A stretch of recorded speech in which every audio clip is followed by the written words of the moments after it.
Tolstoy की प्रसिद्ध कहानी इच्छाओं का कोई अंत नहीं। यह कहानी ऐसी कहानी है जो मनुष्य के अंतहीन इच्छाओं को बताती है।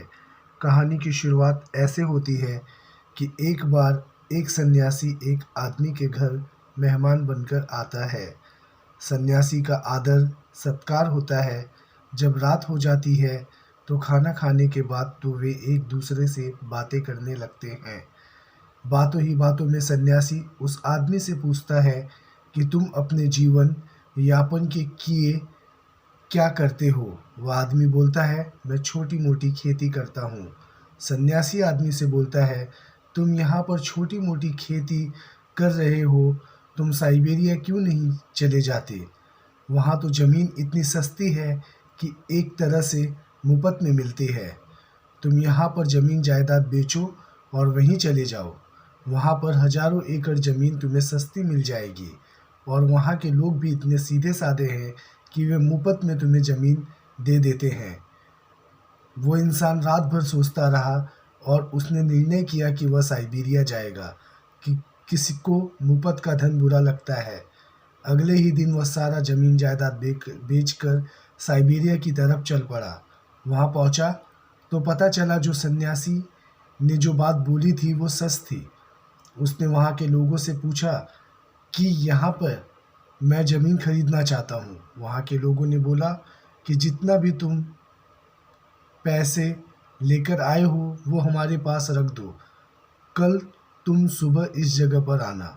अगले दिन वो आदमी उस नियत जगह पर पहुंच गया।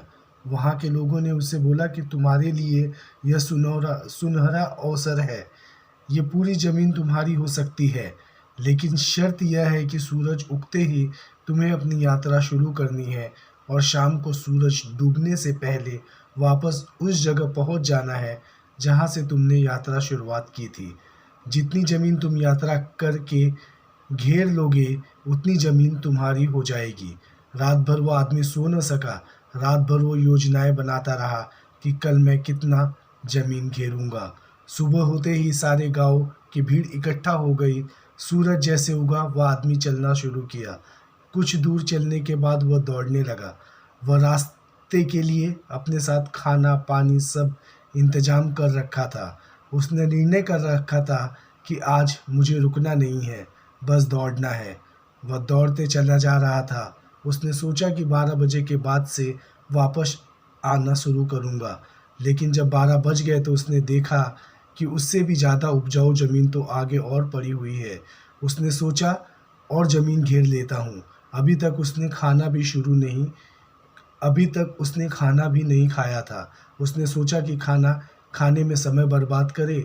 उसने खाना भी नहीं खाया, पानी भी नहीं पिया, रास्ते में ही फेंक दिया। अब 2 बजने को थे। लौटने का मन तो नहीं हो रहा था। आगे उसे और भी सुंदर ज़मीन दिखाई दे रही थी, लेकिन लौटना तो पड़ता क्योंकि शर्त थी। वह 2 बजे से वापस लौटना आरंभ किया, लेकिन वह अब घबराया। उसने अपनी सारी ताकत पहुंचने में लगा दी थी। सुबह से दौड़ रहा था, वह पूरी जान से दौड़ रहा था। अब वह थकने लगा। उसको अब चिंता होने लगी, पहुंच जाऊंगा उस जगह पर या नहीं। अब सूरज डूबने को था।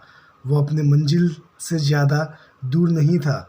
उसे लोग दिखाई दे रहे थे और वो चिल्ला भी रहे थे कि भागो भागो, सूरज डूबने वाला है। सही में बहुत ही सीधे साधे लोग रहे होंगे, क्योंकि कोई और होता तो सोचता कि वह यह यात्रा पूरी न कर पाए, लेकिन वह उसका प्रोत्साहन बढ़ा रहे थे। उस इंसान ने अपनी आखिरी दम लगा दी। वह और तेज भागा। इधर सूरज डूब रहा था, उधर वह भाग रहा था। वह ज़मीन पर गिर पड़ा।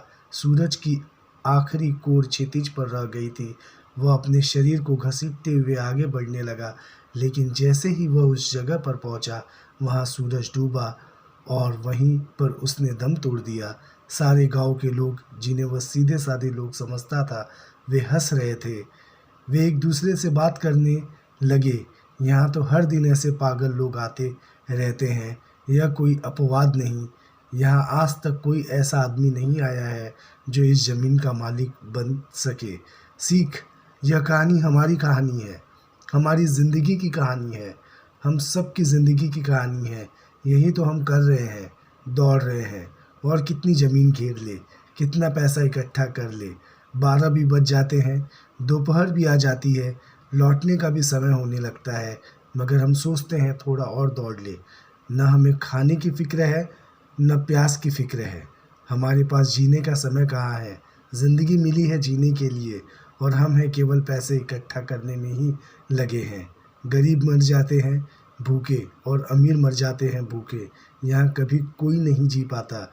जीने के लिए थोड़ी विश्रांति चाहिए, जीने के लिए थोड़ी समझ चाहिए। जीवन मुफ्त नहीं मिलता, बोध चाहिए।